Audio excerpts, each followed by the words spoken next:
Ya pemirsa, sebelum saya ke Bang Aristo bahkan juga Bang Marwan, kita akan lihat terlebih dahulu pemirsa ini pra-peradilan dari Peggy Setiawan ini seperti apa. Ini supaya kita merefresh lagi ingatan kita bahwa betul besok merupakan sidang perdana pra-peradilan pemirsa. Setelah sebelumnya memang sempat tidak terjadi dikarenakan pihak dari Polda Jawa Barat tidak hadir pemirsa dalam sidang tersebut. Ini dia. Ya pemirsa, kita akan lihat ini pertimbangan Peggy ajukan pra-peradilan. Ini sumber dari kuasa hukum Peggy Setiawan. Dugaan ada terdapat kejanggalan dalam penangkapan atau istilahnya adalah salah tangkap pemirsa. Kita lihat lagi.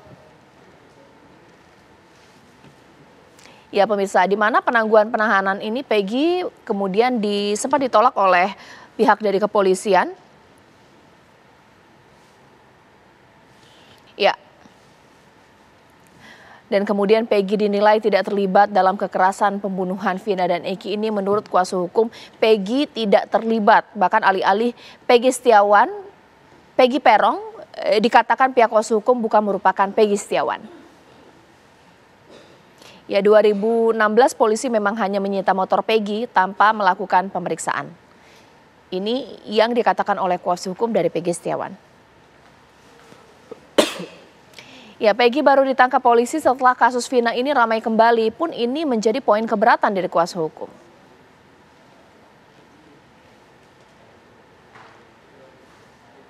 Ya.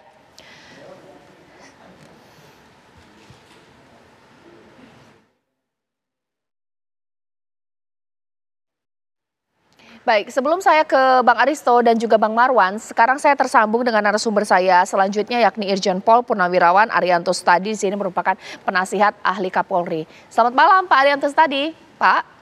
Selamat malam Mbak Caca. Ya. Nah, selamat Pak, malam Bapak sekalian. Kalau menurut informasi yang Bapak tangkap atau mungkin dapat ini sekiranya besok, karena kita di sini sedang bertanya-tanya, besok Polda Jabar hadir tidak dalam sidang pra-peradilan, ini seperti apa? Ya tadi saya lihat di televisi itu kan di Humas sudah menjanjikan pasti datang lah. Kalau estimate saya sih pasti datangnya ya. Karena tidak ada alasan bagi polisi untuk tidak datang. Karena kan dia sudah di pra-peradilan nih. Di pra-peradilan itu artinya digugat bahwa dia dianggap sebagai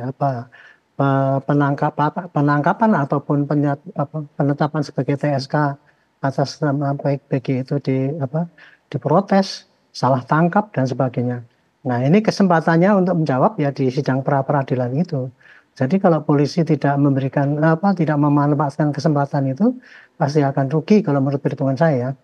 Gitu. Dan pasti nanti hakim akan memutus bahwa ini ada gugatan dan kemudian tidak ada jawaban, ya langsung kontan nanti mungkin diputus ya pasti gugatannya diterima, kira-kira begitu.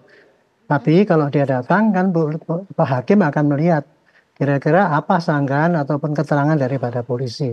Polisi pasti akan, penyidik pasti akan menjelaskan ini alasan saya menangkap atau alasan saya menetapkan sebagai tersangka dan sebagainya gitu. Jadi estimate saya kok kelihatannya akan datang ya.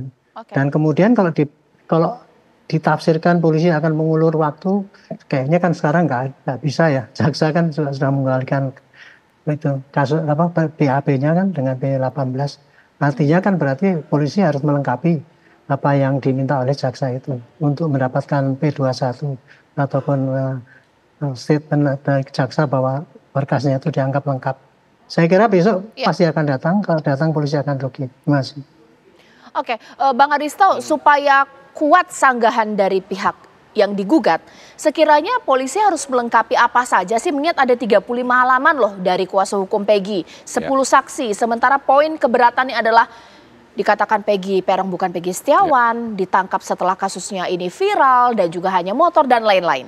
Oke, nomor satu yang terutama adalah tentu identitas ya, bahwa ini adalah Peggy atau Peron itu ya, yang paling penting adalah yang terlibat dalam pembunuhan Vina dan Eki.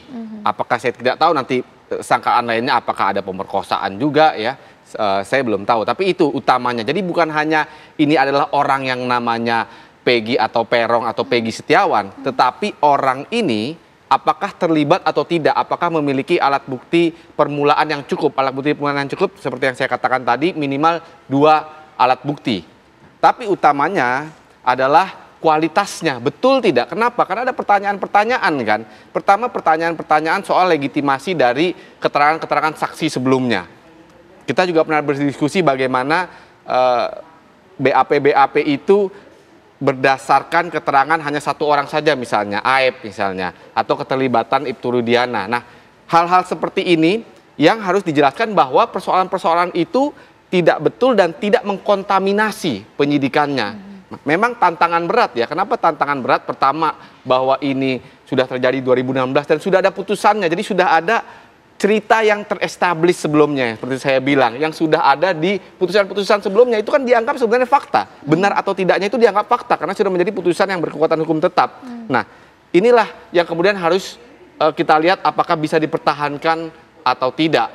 Karena jawaban atau sanggahan-sanggahan dari kuasa hukum kan utamanya pertama identitas, yang kedua adalah validitas dari alat bukti tadi, Mbak Caca. Oke, Bang Marwan, kalau Bang Marwan ingin menjelaskan klien Anda bukan Peggy Setiawan tapi adalah Peggy Peron, jangan-jangan Anda punya bukti ada Peggy Setiawan lain yang merupakan pelaku?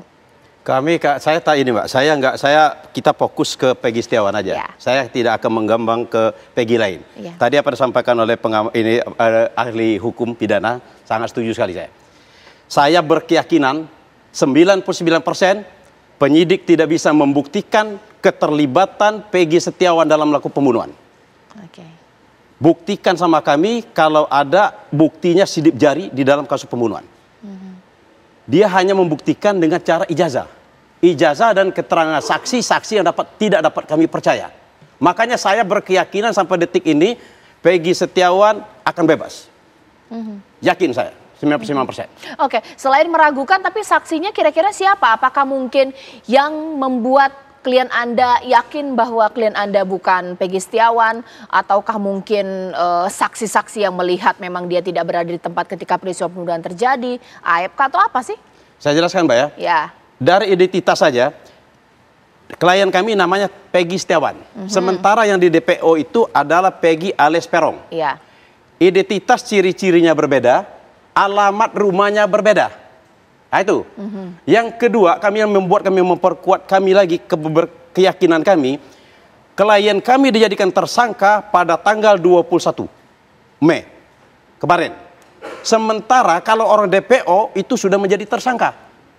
Nah, menjadi lebih lucu lagi dalam perkara ini, makanya tidak ada pilihan lain, klien kami bebaskan. Yang menjadi lucu lagi, Perkapnya Kapolri mengatakan, saya bilang tadi, tahapan-tahapan ada pemanggilan saksi, pemanggilan semua. Tetapi oleh penyidik termasuk Dirkrimum tidak melaksanakan itu. Berarti mereka telah berani melawan perintahnya Kapolri, melawan Perkap. Makanya kalau melanggar perintah Kapolri, suatu saat kami akan melaporkan kode etiknya. Ini pelanggaran kode etik. Itu Mbak. Baik, nanti saat lagi Pak Arianto boleh menanggapi ya. Ketika kuasa hukum dari Peggy Setiawan di sini yakin betul kliennya ini akan menang atau mereka akan menang, sekiranya ini akan menjadi berdampak cukup serius ya kepada masyarakat. Bagaimana kasus ini kemudian masih menjadi misteri, tapi pra-peradilan yang kemudian menguntungkan pihak dari pelaku di sini atau tersangka. Sesaat lagi kita akan kembali usai jeda.